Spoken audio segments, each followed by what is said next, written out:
السلام علیکم۔ اللہ کسی جان کو اس کی طاقت سے زیادہ تکلیف نہیں دیتا۔ اپنے رب پہ یقین رکھو، زیادہ سوچنا انسان کو ختم کر دیتا ہے۔ بس دعا کرو، سب کچھ اپنے رب العالمین پر چھوڑ دو، جو اتنی بڑی کائنات کو رنگوں سے بھر سکتا ہے۔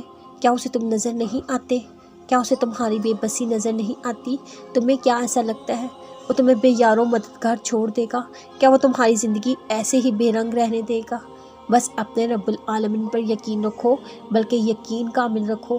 انشاءاللہ وہ تمہاری زندگی بھی تمہارے پسندیدہ رنگوں سے بھر دے گا، وہ تمہاری ہر دعا پر کن فرما دے گا انشاءاللہ۔ اللہ تعالیٰ تو تمہارے لیے وہ دروازے بھی کھول دیتا ہے جس کا نہ تمہیں گمان ہوتا ہے، نہ ہی تم نے کبھی اس پر دستک دی ہوتی ہے۔ کیسے ان دروازوں کو نہیں کھولے گا جن پر مسلسل تمہاری دعاؤں کی دستک ہو؟ بس صبر کرو، انتظار کرو، رب کریم کوئی نہ کوئی راستہ ضرور نکال دے گا۔ وہی رب العزت اپنے بندے کو ناممکن سے نکال کر ممکن راستے کی طرف لے کر آتا ہے۔ اللہ صبر کرنے والوں کے ساتھ ہے۔ اللہ تعالیٰ کے احکامات میں جو سکین ہے وہ کسی خواہش کے پورے ہونے میں کہاں۔